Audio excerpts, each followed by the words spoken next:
Yeah. You didn't have to wear your jacket to recognize you. Yep. No problem. And you? Taking a picture of me writing that.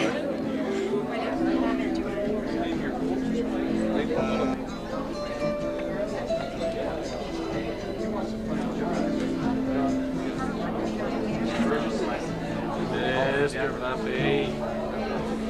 Thank you. I'm really pretty. Really proud. So, 32 years. I think I do so. I mean, that's more years than some people have been on this planet. That's true. I'm talking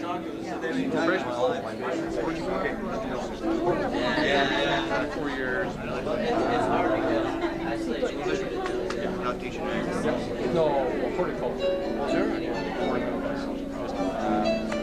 What's all this? I got a feeling. I got a feeling. Are you ready? We're gonna have a good time. I don't have. Yeah.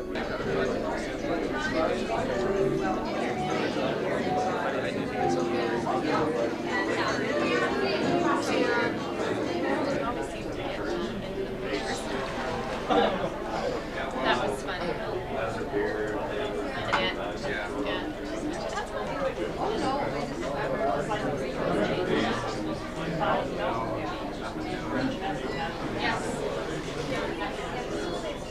Found out.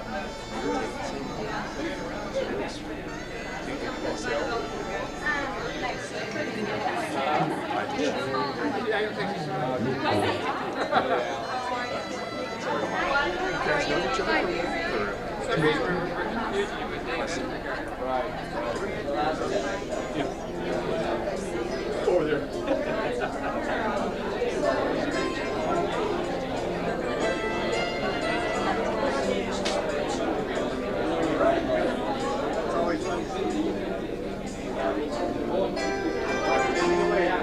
What's the big deal?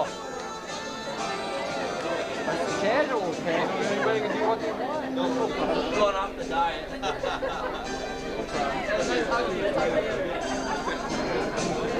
Not yet. No. Some fun, perhaps? Huh? Fun, perhaps?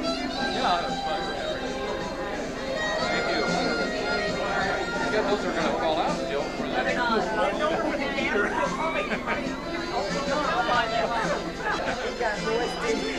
You got lost. Thank you.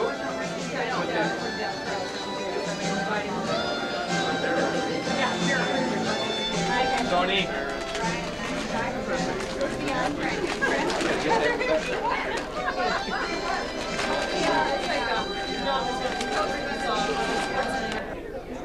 Yeah, you look good.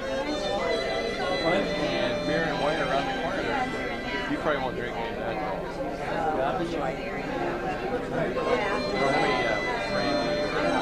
Hi. Fine.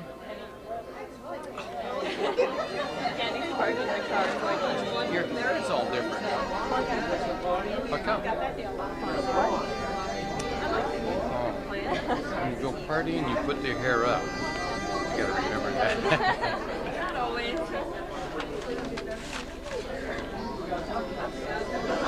Thank you. This is Jordy. These are small. The last time you saw me, I was in sweats, I think, and like slathered out on the couch. Yes, class of 67. Okay. Only know you because you were there. I was never in the class. Well, Mike McGee's here, Skip Bickford, Parsley Rose. Parsley? Yeah. Skip Bickford, Parsley, Mike, Wally Powell, or Wally Sinclair. They're all out. I got my note. Shall I tear out my note card? Turn around and talk into the camera, would you? That's it. No speeches. That's it.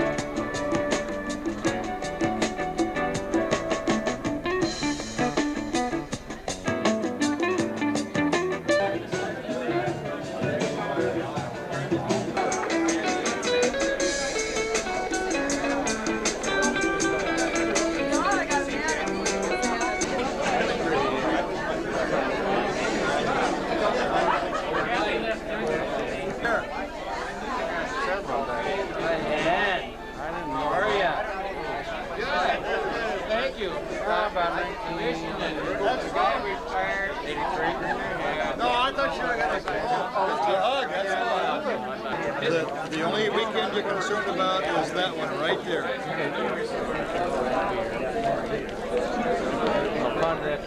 I was gonna bring my handball gear, but all my shirts are kind of ratty looking.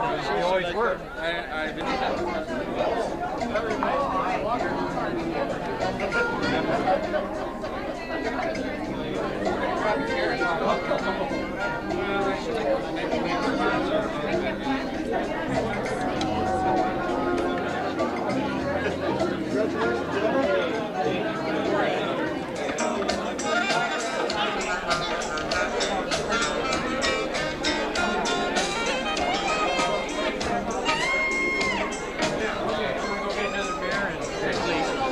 I dressed up for the occasion. You said it. they're supposed to be toast, they got their arm mixed up. Where they put Oh, toast? Yeah. Yeah, well, yeah, you'll hear it later.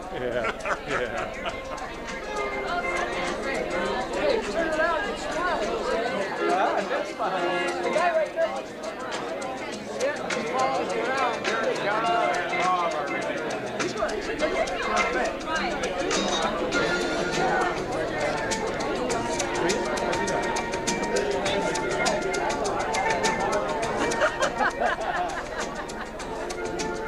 Even dressed up. Good, how are you? God dang it, you still look the same. You haven't looked a bit old. You can hide something like that. First step, acknowledging the problem. There's no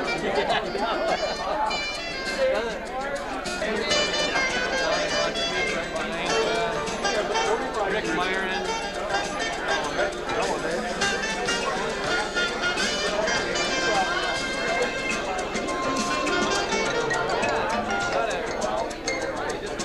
Come on down and let everyone take a chance and get up and tell some stories. Norman was born 1936 was the year, Eugene, Oregon. Parents of Dale and Virginia Burgess. He actually this is your life. First went to school in Lancaster, Oregon. Not many people know where that is. Mel Larkin's here, he knows. 2-room schoolhouse. There was the same. He left there, went to Junction City for a couple years, moved on to better things at Harrisburg. Then he went on to Oregon State, then went back to Oregon State and got a master's degree, and I was never able to get as smart as he was because of that fact. I remind him of that, particularly when he sawed into the electrical cord to the hedge clippers. After graduating from Oregon State in 1958, I guess it was, he taught in Myrtle Point, Oregon, went on to Clackamas High School, and then on to the Green Thumb. So that brings us up to the present time. After 32 years, he's hanging it up, and we're all much better for it.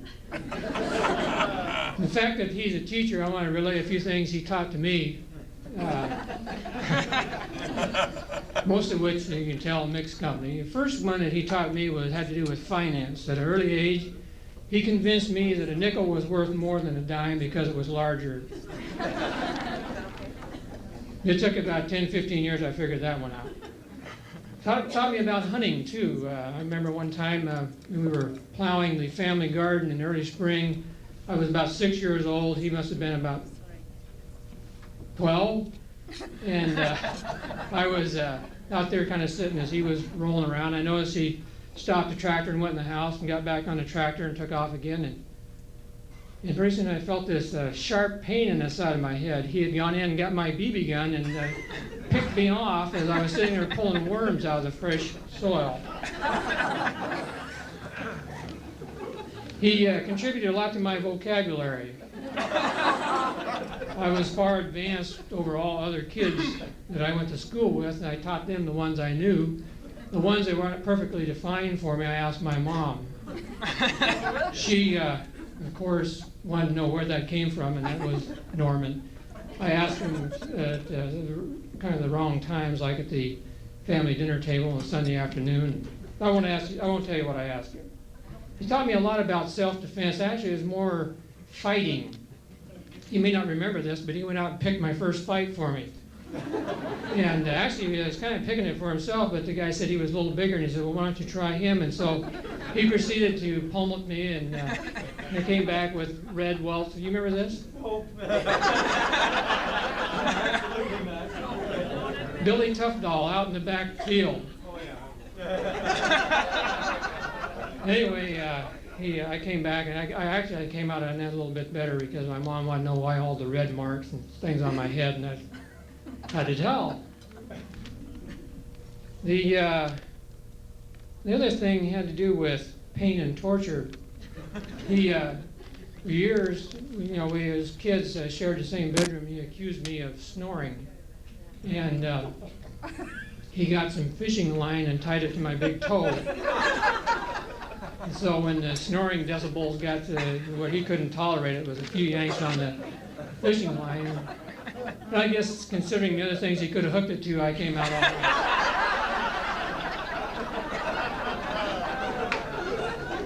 So there was some consideration for my sister and I to develop the Society for Sibling Abuse, but it never came to pass. I'd like to make mention of some special people who have come quite a long ways to be here, and so these are, I think I've got the main ones, and these are some of Norman's teachers from beautiful downtown Harrisburg, although they are not there any longer. I don't see her right now, but Miss Bombach is here, right here. Goes back a long way to pre-1954. And for your information, she taught Norman home ec. Principal of the high school is here, Mr. Lloyd Barber. I saw him earlier. Here he is. Good you can make it. And also his high school basketball coach, and I want to mention that they had a pretty successful year in those days, and Mel Larkin is right over here. Okay, here. We have a lot of his students, and I thought if we could just have those ones that, if I mention the names, you can just wave your hand to indicate you're here. Is there anybody here from Myrtle Point, his first nesting grounds? No Myrtle Pointers? That was a big one. And how about Clackamas High School? Come on, Steve. Got some of those bodies, that's great. And then the last session was at the Green Thumb at Portland Public Schools. There. We're over here too. All right, great.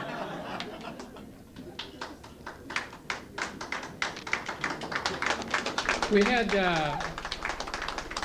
some people come from a long distance. Said he was going to be here. Is he here? Right down there. And also, I was talking to a fellow from, well, I guess it wasn't a former student. Brett came from Milwaukee. Who? Where?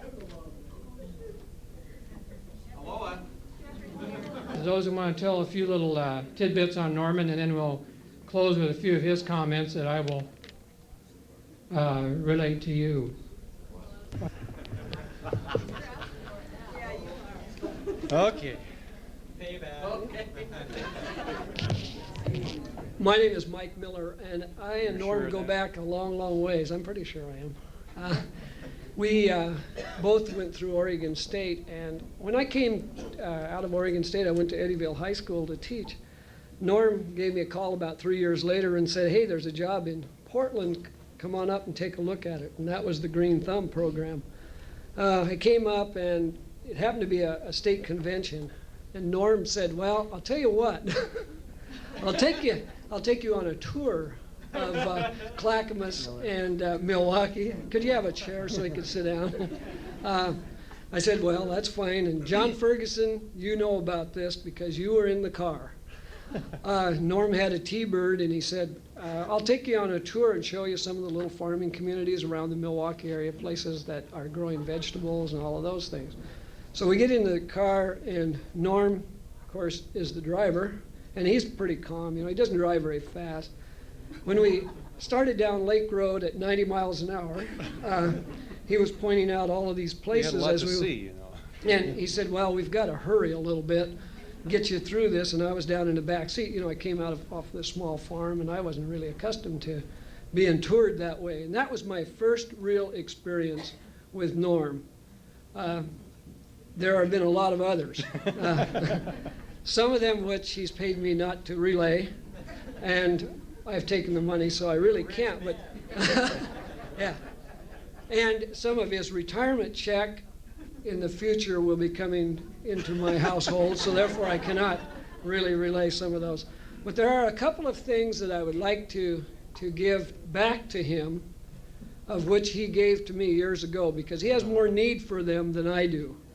One of them he thought was real funny when it was given to me about 20 years ago, and because he's going to have a lot of time on his hands as a retiree, I have this gift that will fill some of that idle time. This puzzle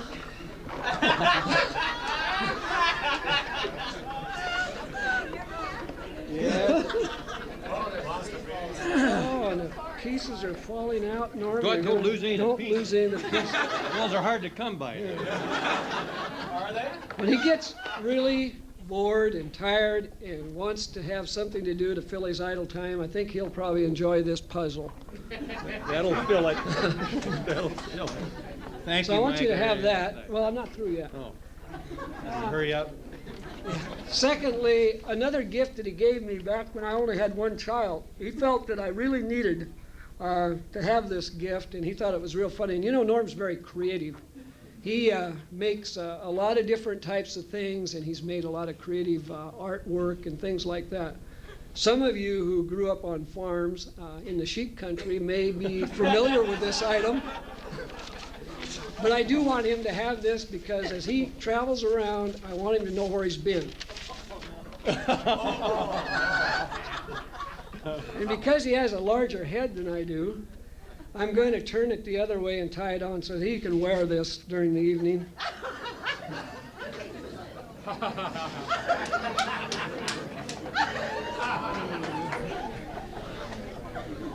Some of these people don't know what that is, thank God. And if you really want to know what that is, I'm not going to take the time to explain it, but Norm can tell you in a few words.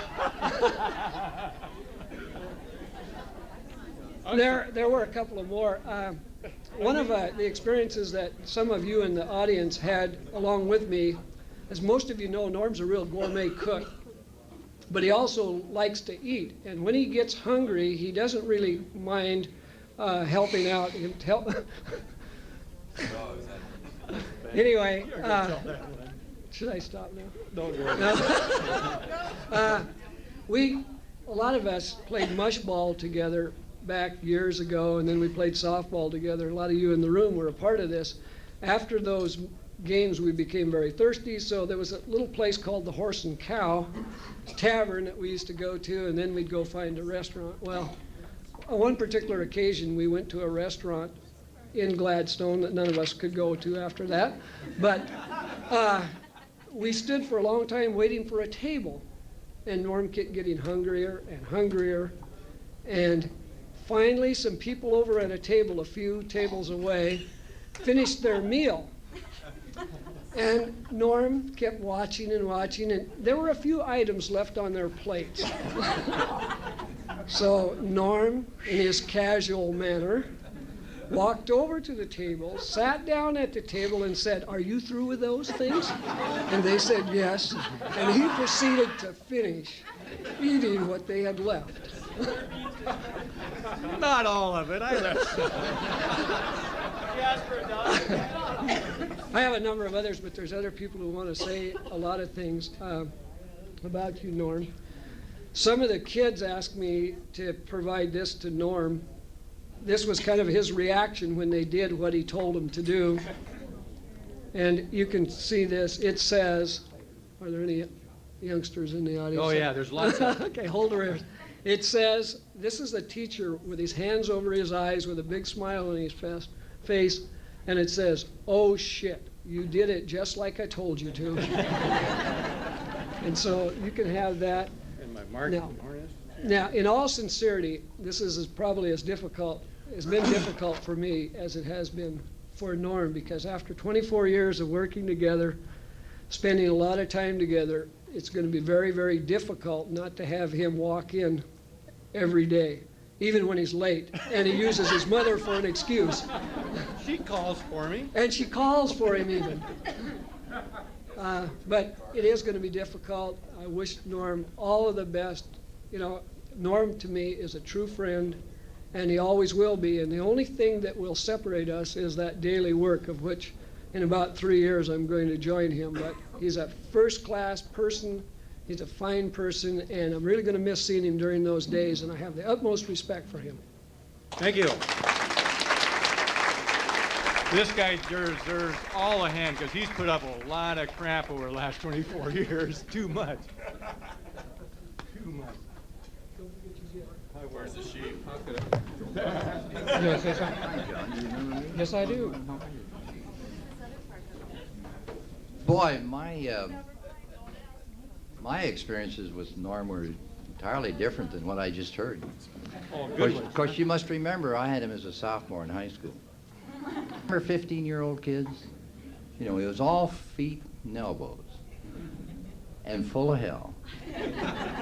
I don't know how one man could have such a sweet mother and turn out the way he did. But one of the things he used to do to me was continually, you know, kind of bug me every day, you know, just little things. Me? And I was kind of loose in the classroom, but when we had chem lab, I used to say, now this is serious, because people can get hurt. You know, people can get hurt in lab. So I walked in one day, and I could smell sulfur all over the place. Nothing but sulfur. And here was Norm, and I believe it was Terry Woods, with a deflagrating spoon behind their back, you know. I said, Norm, you're back in that corner, and you sit there until I tell you to get out of there. And he dutifully did so. 2 weeks later, he came to me and he said, Mr. Barber, can I come back to class? And I'd entirely forgotten about it. But how a kid could be so bright and yet so damn dumb.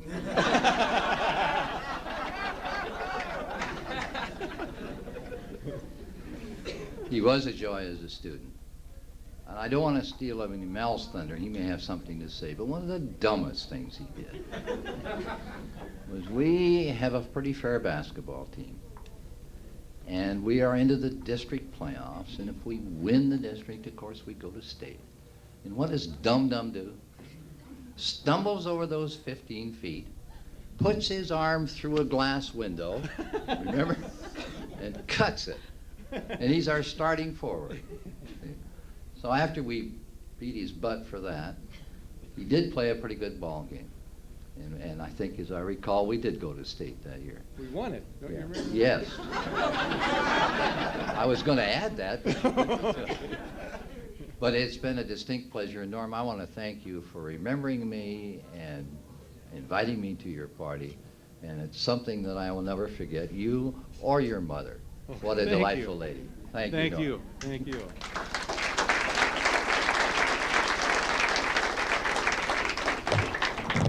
Mel, you want to take a follow-up on that one? Oh, tape here.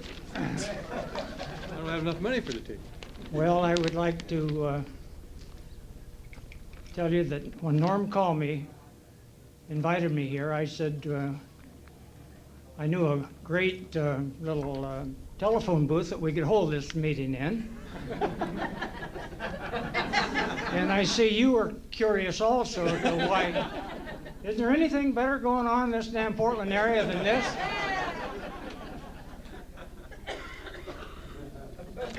I asked my wife, she wanted to come with me. She says, why? It's going to be dull as all get out. And I said, yeah, but I tell you what.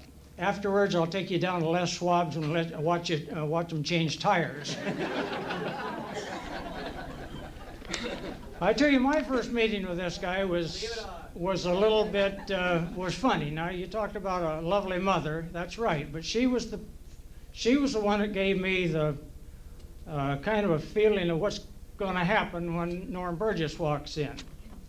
She came to me when she found out that I was going to be a teacher his senior year, came and told me what a sweet, lovable, behaving child this was. And she says, now, if he ever does anything wrong, just slap the kid next to him and he'll fall right in line.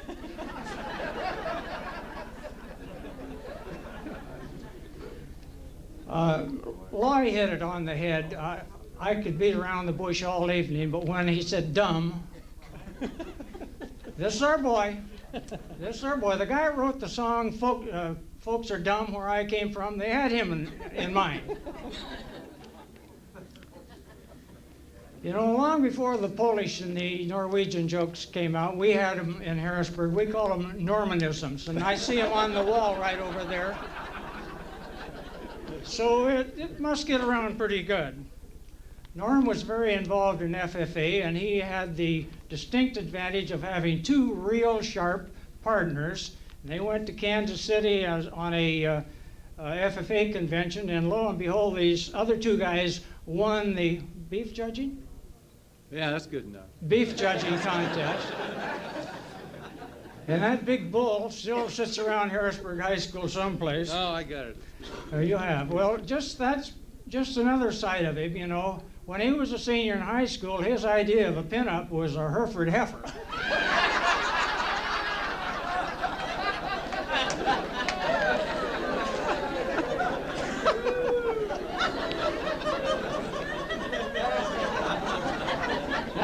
Now, wait a minute.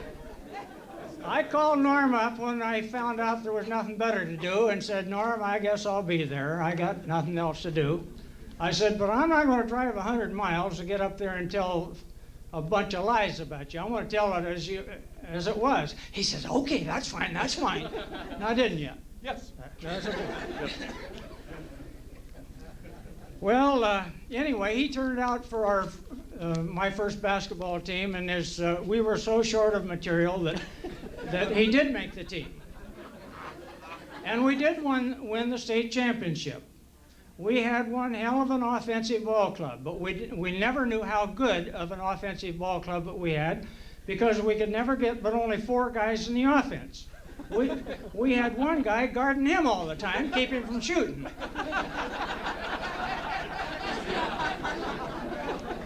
Well, I'll tell you, he was a whiz on defense. He wanted that damn ball back. You should have seen him at timeouts. 4 guys around here, and Norm waving at the girls, you know, telling what time he'd pick them up afterwards. Oh, it was something else. What's the matter? Nothing to argue about, Dan. Well, one of the really funny things happened, really to go back about the dumb bit. We had to take physical exams, you know, before you could turn out for the ball club. So we had the doctor coming in, and I told all the players, now we're going to have a physical exam tomorrow, and the doctor's going to want a urine sample. This guy stayed up all night studying for his urine test. I passed, too. I hope to tell you he passed. And for some reason, I forget now what it was, but the doctor wasn't satisfied. He told Norm that he not only wanted a urine sample, he wanted a fecal sample, and he wanted a sperm sample. So Norm just took his shorts off and handed them to him.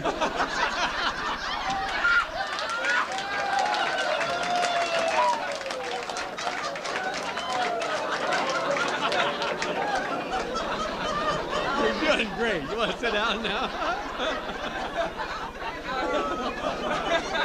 You know,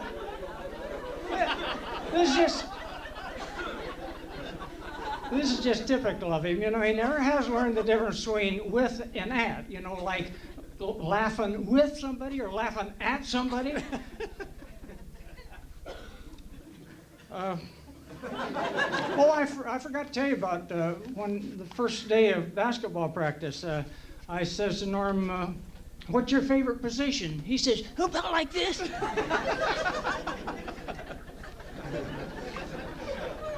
Well, I've got a lot more, Norm, but I don't. Get down to this part where it says end. Okay, well, it does say end there, but it's about the dressing rooms. This guy was different.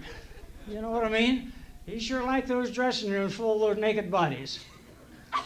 But the funny thing was, his mother would dress him in the morning, send him to school, then he'd go down to the dressing room, change into basketball outfit, and go up to basketball, take a shower, stand there with the shower and with his shorts, and he'd stand this way and that way and this way, and he'd turn the shorts, and the basketball players would keep saying, "Remember, Norm, the yellow goes in front."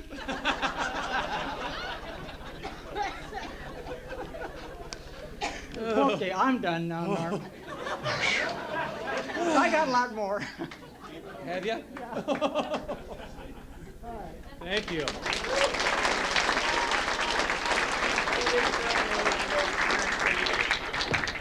Boy, what we didn't know. John Fergus, as I mentioned earlier, came all the way up from Arizona, and he wanted to have this time to get together, which I thought was a little insane at the time. Was rode motorcycles down the Baja Peninsula and down through Mexico and came back and actually survived. It wasn't easy. It wasn't hard. That's enough. Everybody's okay. I just could not pass up the chance of getting one last crack at Norm a little bit. I've always been a follower of Norm's. I've always admired I've always admired his ability to do educational research. And I'm probably one of the few in the audience here that has had an opportunity to observe Norm doing educational research on 2 continents. A number of years ago, both of us had motorcycles, and while we were normally just riding, or I was normally riding up around Mount Hood and so forth, Norm convinced me that the thing to do was to make a little trip down to San Diego on the bikes. And he guaranteed that he could show us all the way around and follow a road map good. So I took him at his word. And we did make it to San Diego. While we were at San Diego, we thought maybe we'd switch over and go across into Mexico, just about down by Tijuana, you know, maybe make the loop around Highway 2 and come back in at Tucson. But old Norm, he's good at research. He talked to an old miner down there in San Diego that convinced Norm that it was only a short pass, a couple days' ride at the most to get down to La Paz. He said, it would be no problem. There's gas on the way. You don't need gas cans. You can stop and get oil any place at these here ranches. There's no problem. You don't need a road map because the road's well marked. So we go down to San Felipe, and Norm again asked directions, and they pointed him south, so we took off south with no gas cans, no oil, and 1,000 miles of desert. It's true. It's all true. We got into La Paz after a lot of effort and 30 pounds off my waist, which I could easily lose. While we were down there, Norm, he wanted to do more research though, and so he convinced me that we ought to rent a taxi. No, And my mom's here, you know.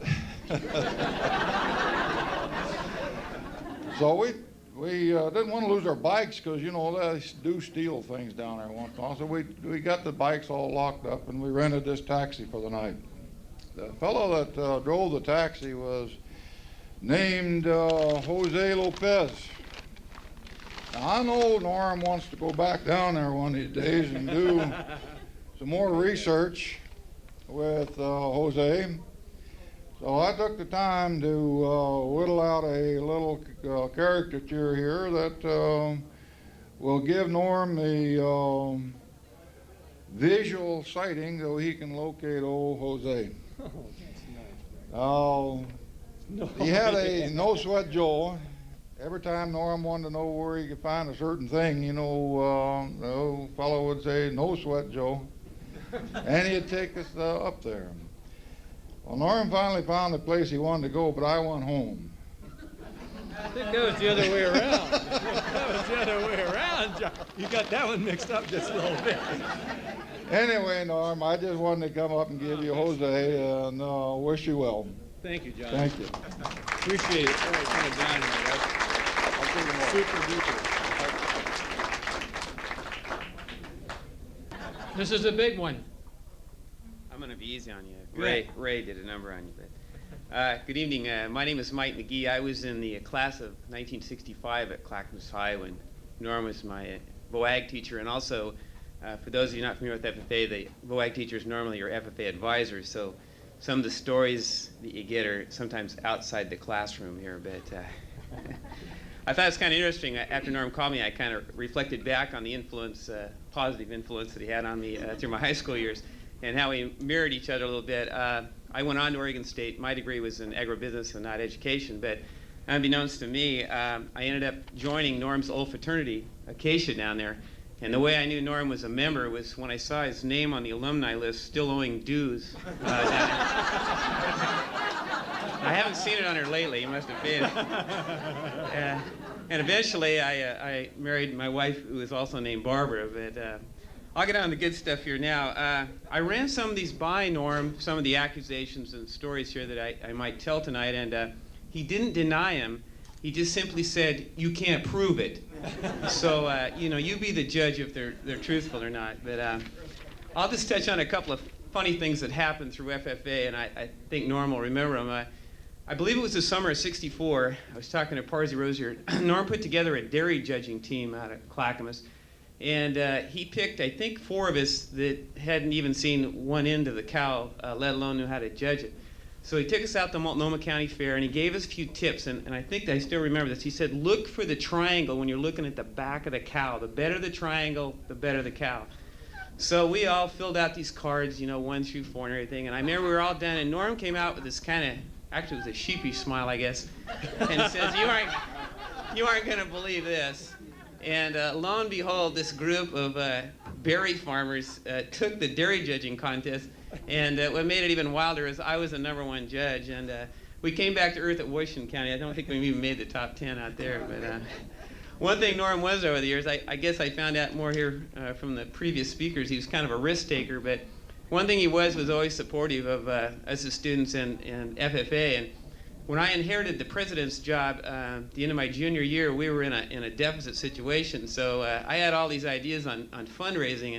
And I remember Norm, he was, whatever he thought, would work or we thought would work, he supported it. So we had an idea to build holly wreaths and sell them at Christmas time. And we had a guy, a student named Jerry Janzik, and apparently he'd done some of this. So we rounded up these hoops and cut a bunch of holly. We brought it in. There's a lot more to making holly wreaths than meets the eye, believe me. I think we did 1, right? We were going to get $5 for it. Don Cooper took it home. We never did get the money. But, later on, we had a pancake breakfast. And I think when we left there, we actually were in the black. We were in the black, which was what we were after all along. Les, I'm just going to share a couple personal facts about Norm here. And I know his brother knows about it, and some of you that go way back. But Norm had skunks. I don't know. Do you guys know about that? Well, they were scented. And the other thing I really appreciate about Norm is he makes great divinity. But I always wondered about his date life and how he handled women with these 2 interests. I always thought, I wonder if Norm went up to a girl and said, you want to go back to my house and pet my skunk and eat some divinity? But actually, he did coach us. He was kind of womanly and woman-wise, actually. I remember the tip he gave us as seniors. He said, look, when you take a girl out to dinner, it's really classy if you hold a tray when you take them through for dinner. And it helped with my wife, I know.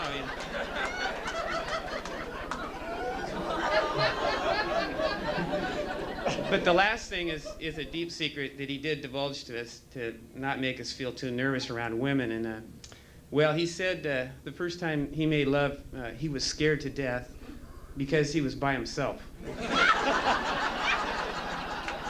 So with that, I'll close, because I told Norm I wouldn't be lengthy, but after 32 years of teenagers, and most of us being parents now, this guy has a well-deserved retirement ahead of him, and he looks in great shape to enjoy it. So congratulations. Thank you.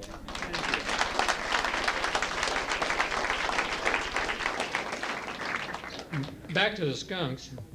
You know, they said they were, what do you call them? Descended. Anybody else who wants to step to the mic? Here we go. Gift time. Well, I know, and I thought, listen, I know Norman better than that. I know Norm's always had a good eye for good women. And so I said, well, listen, there's another woman that loves it. I said, you know, the evening cannot go by without at least one woman making some warm comments about Norm.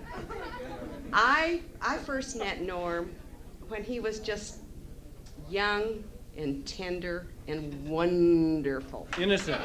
At Clackamas High School. I mean, but he's older than I am, though. Remember that. I'm taller, too. Yeah, well, he's taller, but he's not stronger.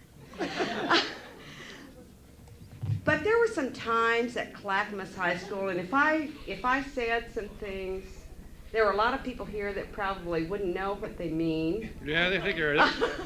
But a lot, you know, and I thought, well, I didn't know who knew Mike longer, or Norm longer than I did. And then I listened to Mike talk to him about Clackamas, and then I listened to Lloyd Barber, and I went, geez, I worked with Lloyd before he retired from the State Department. I said, how do you know this guy? He said, well, you know, he was a student of mine. He was a real little shit.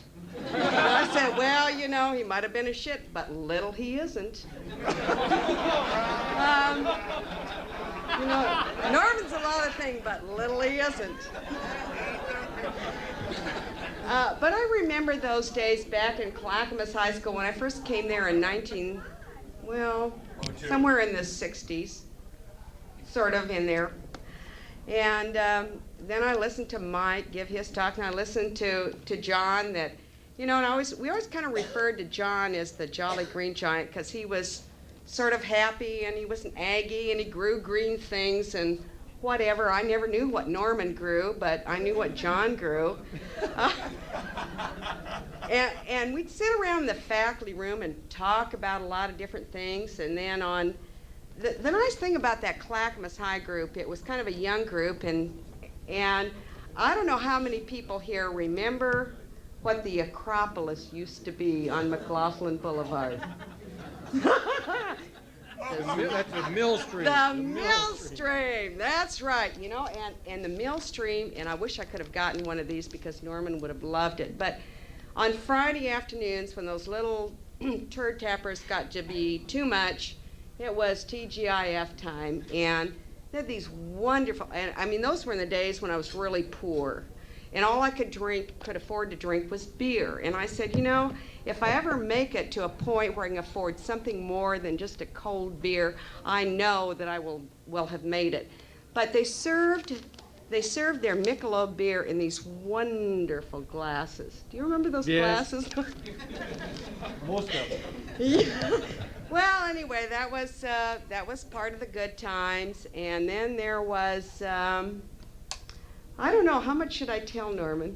I think you've done real good.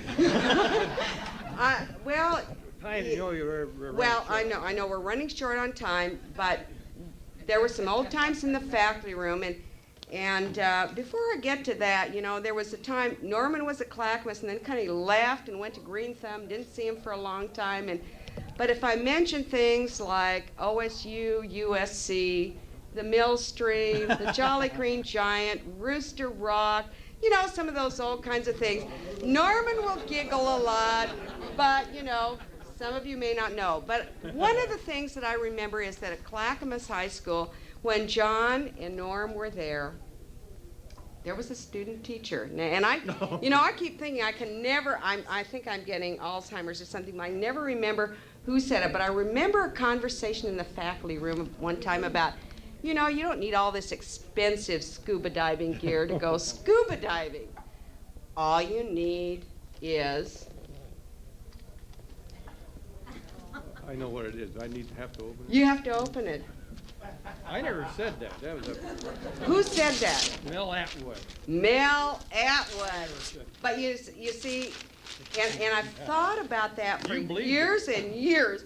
But this guy said you could go scuba diving with just a plain old garden hose. And so I said, when Norman goes to Mexico with Jill, the next time, I can go scuba diving. you can go scuba diving. You have your own gear, it's cheap, and it's inexpensive. Thank you. And I wish him lots of love and luck in whatever he does in his next life.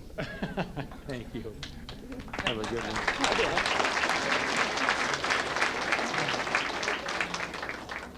A little getting even with to do here. He's been on the receiving end of a lot of pranks and one thing or another, I think, over the years. I think you've got it correct. And here he is. Well, Norm, Yes, Dick. do you remember that first year? Which one? 1966. Yes. Do you, in this box, there's a little bit of indication of what our first year students looked like. Tough and mean. Yeah. Such as wheelbarrows going through glasses, tunnels being dug throughout greenhouses.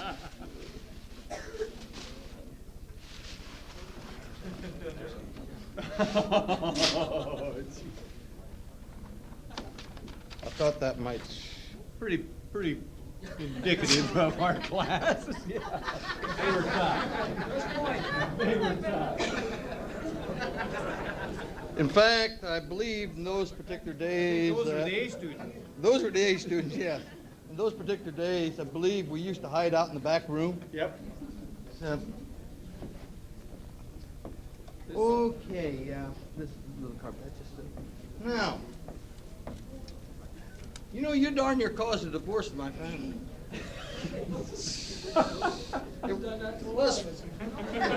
What's that? It seems to me I'm absent-minded as heck. Yes. And you capitalized on it. Me? Yeah.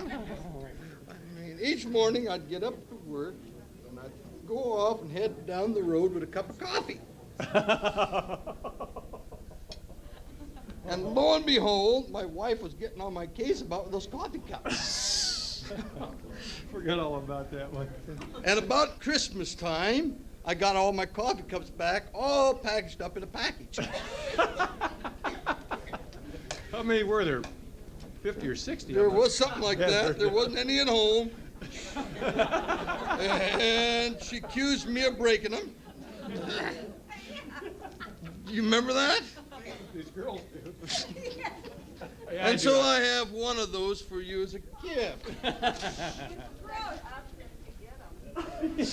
Were they in on this? Gosh. So I have one of them there. Actually, that's not one of them, but it's one that was given to me by a Marshall student in those years to, as a remembrance of those cups. I mean, the reason I chose that one, no sane person would drink out of it. I think I got the point. Now, getting on further, you remember the day that I came out and my Comet was sitting about so low on the ground? Yeah. Well, in this package, there is some of the exact numbers of what was in the back of that Comet.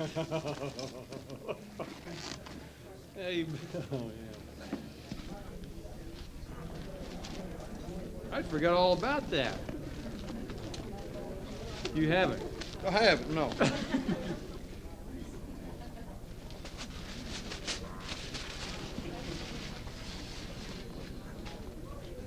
They didn't make that then. No. Is that 100? No. 60? No. Yeah, easy, Jerry. Are you gonna let that harness get in the way, are you, Dad? No.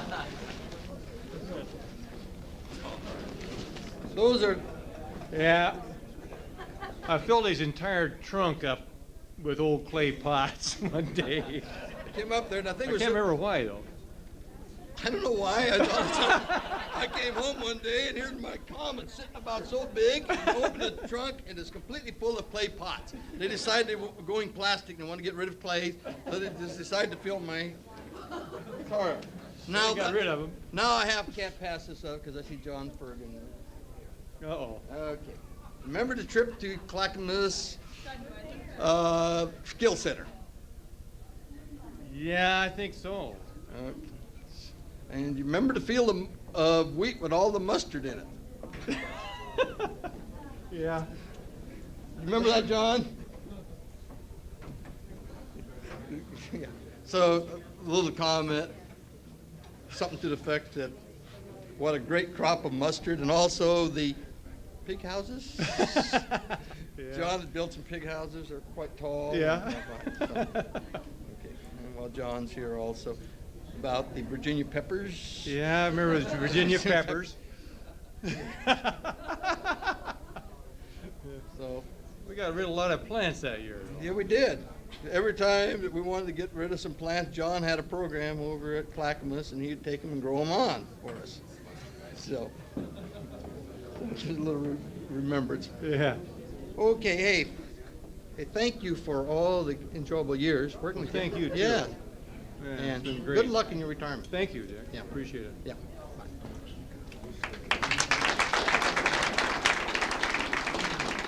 The practical jokes go on. That wants to. Maybe. No, you sit down, McGorry. No, I'm coming up. Oh, I have a fax here. That I received at my office the other day from Carl Rice, who can't be here. Oh, God. He has some associations with the Milwaukee Elks and East Side. Anyway. Is it clean? That was pretty clean. You can't read it, though. I can't really read it, but anyway, he had some Pass things on. he wanted to pass on to Norm since he couldn't be here. He says, I distinctly remember Norm in his early days of handball at the Milwaukee Elks. He only had one court, and for active players, times were getting tough. At Norm's peak, what the hell's going on over here? At Norm's peak in handball, he played equally as good in that sport as he does now in racquetball. And there's two choices: A, not very good, or B, sorry Norm, maybe retirement was the best thing. Anyway, going on. I specifically can remember him saying one of his great sayings like, "Those darn racquetball players taking up all our court time," or "Those rotten racquetball players getting 2 hours in a row." See, what you need to know is that Carl used to make the reservation times, and some people used to call it a week ahead and make them like when they shouldn't have. Yeah. Anyway, I won't mention you rotten handball players calling me to pick your times ahead of schedule or receiving 3 hours in a row. You didn't? Nah. Anyway, in closing, what do you mean, Norm, when you said you'll never play that darn game? Racquetball. I think he had to get down to racquetball because his arm wouldn't get down low enough anymore. You get an extra handle there. Anyway, seriously, I'm sorry I couldn't be here. Good luck, my friend, Carl Rice. Oh, good. All right. Thank you, Carl.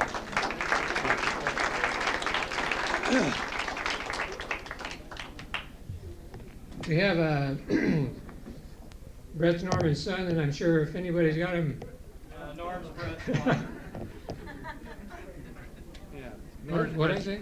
Norm's Brett's father. Yeah, he's there. That Norm's son stuff is Brett's father. I did that? No, he didn't. Oh. Somebody. Well, I didn't quite inherit the height, but I'll have to lower the mic.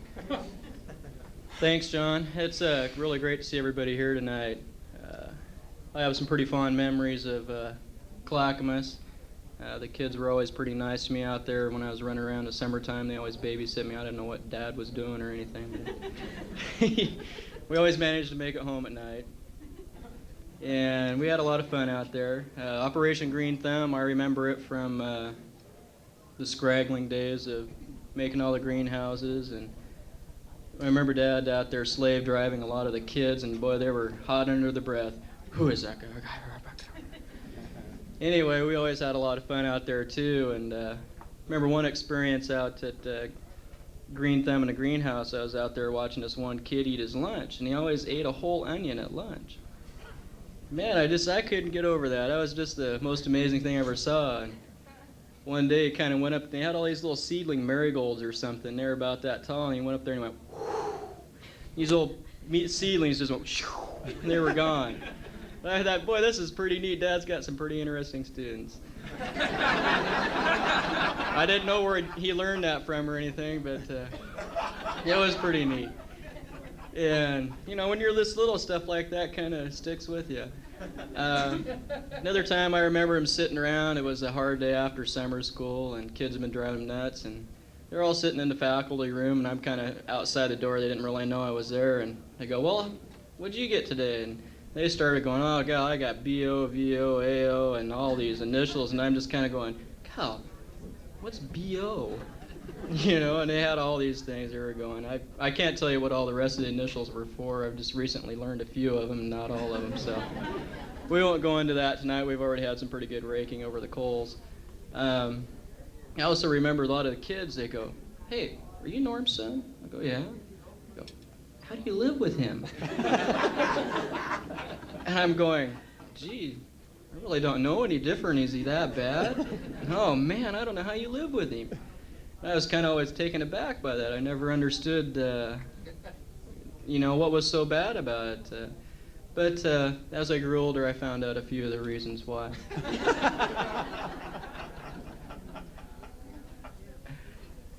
But I always had a lot of the comments, too. A lot of the kids that really knew Dad, and a lot of people that really liked Dad, and said, you've got to be one of the luckiest kids to grow up with Dad. I wish he was my dad. And for a long time, I really didn't know what that meant either. But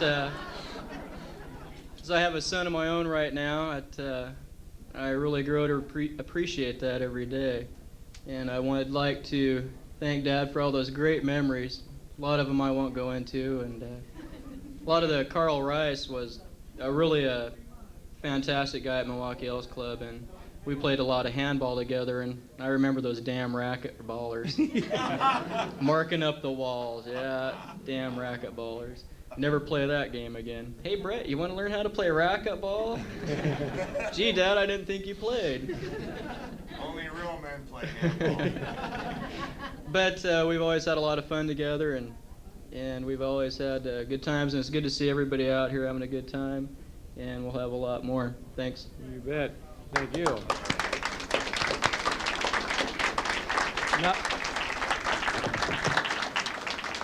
Now we're playing racquetball. He's starting to beat the hell out of me on that now, so I got to find a new game. How about golf? Okay. Tournament darts. We got something on wheels. I just wanted to comment that Brett said he didn't inherit the height, and I'm glad he didn't tell you what he did inherit. I don't think I got that either, John. Oh, Jesus. How many students asked what that was, Mike? A few. I hate to come back up, but the Green Thumb staff asked me to come in and make this presentation for them, and they worked pretty hard to put this together.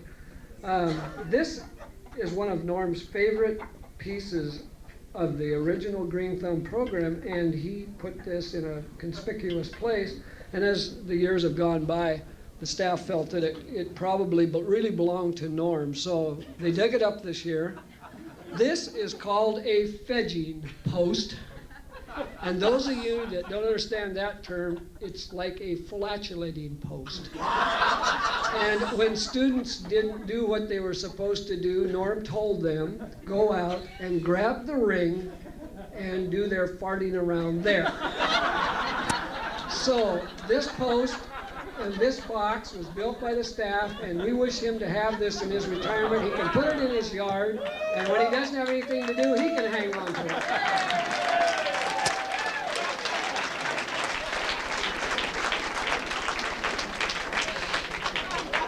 You better put it in the backyard. I don't want to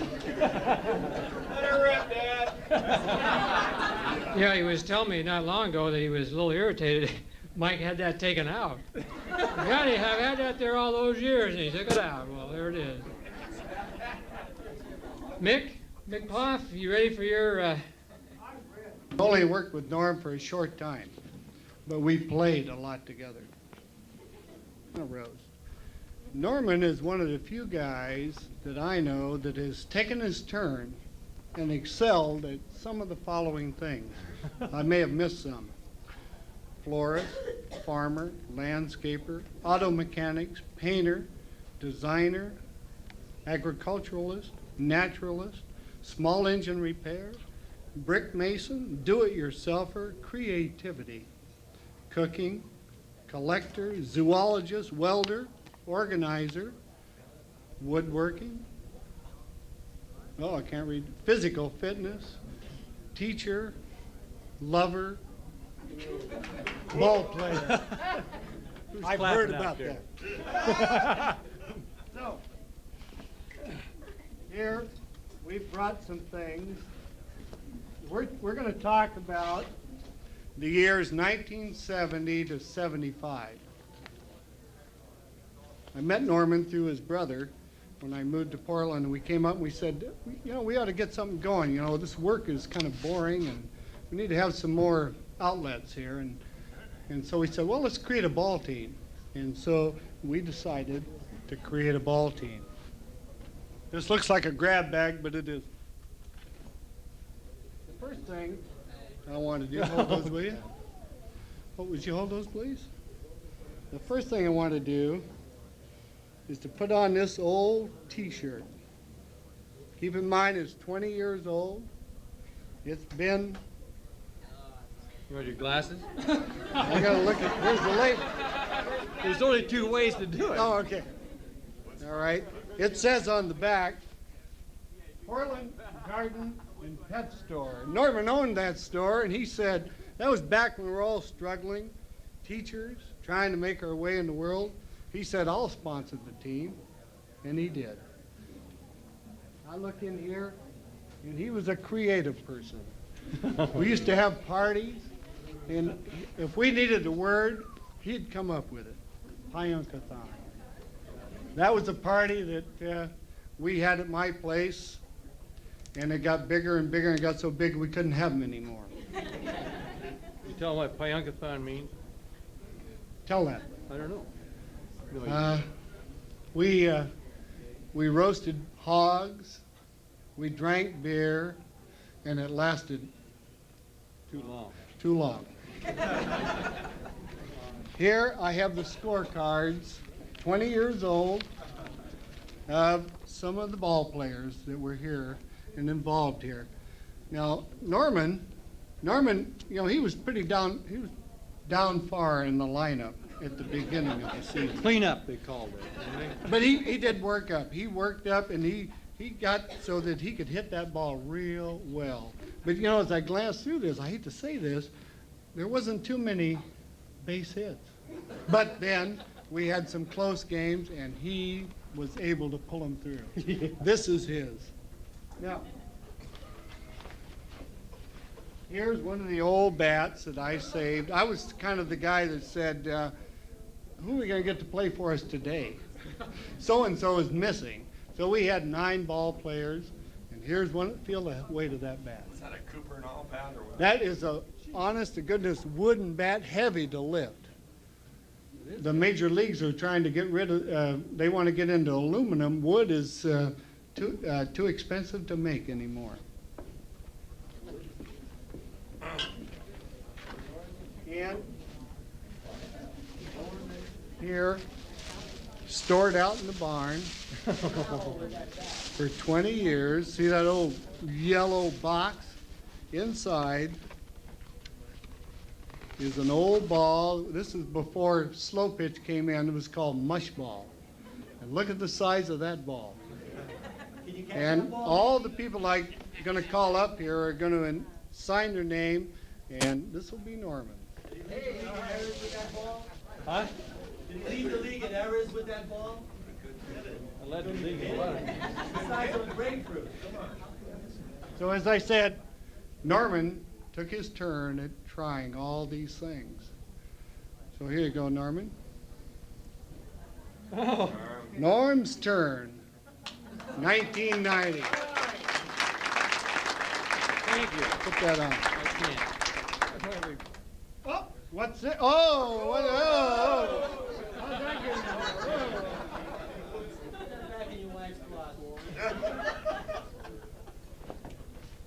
What happened to that little card I had? Did I put it back? Here it is. No, I got it. All right, Norm's up here. Let's have Ron Nordorf up here. You got to tell a story if you get a T-shirt. Well, later. I'll have to let somebody else get going. There's been too many good stories. I just can't top any of these. Norman was our second baseman. Ron was our pitcher, and they switched off back and forth. Whoever could bat 500 got to pitch the next day. All right, let's have Jim Blunt up here. Try these shirts on. You got to tell a story. Keep in mind, this is 70 to 75. We fell apart after that. Some of us even lost our hair. Norman always had a real good eye for a lot of things, and one of the things he had a good eye for was a value. In 1967, I bought a Mustang, drove it for 11 years, and put 130,000 miles on it. And Norman had his eye on it. I sold it to him for $800 in 1978. He gave it to Jill, I believe. She promptly introduced it to a telephone pole. Sold it back to Norm. And he's still driving it, and she's driving a Lincoln. Stand up here, yeah. You guys stand up. Brent Dart.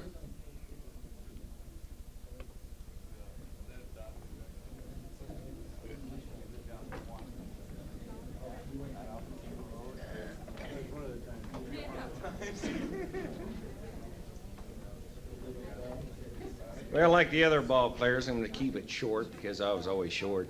But Norm was in construction at one time, and he learned how to hot wire one of these things because he wanted to plow up a little of Mick Poff's property. Remember that, Mick? I do. But we wouldn't say it was unauthorized use of a motor vehicle, would we? But it was great being with these people. Thank you. Take a shirt. Let's have Ned Helzer up here.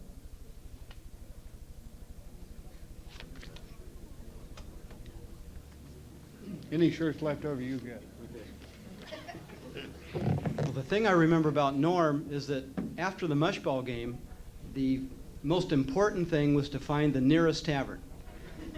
So Norm knew exactly where the taverns were, and that's where everyone headed. And we usually had a pretty good time there. Thanks, Norm. Damn good. Let's have Mike Miller up here. His avocation is collecting, and it was never. He was always after something. God,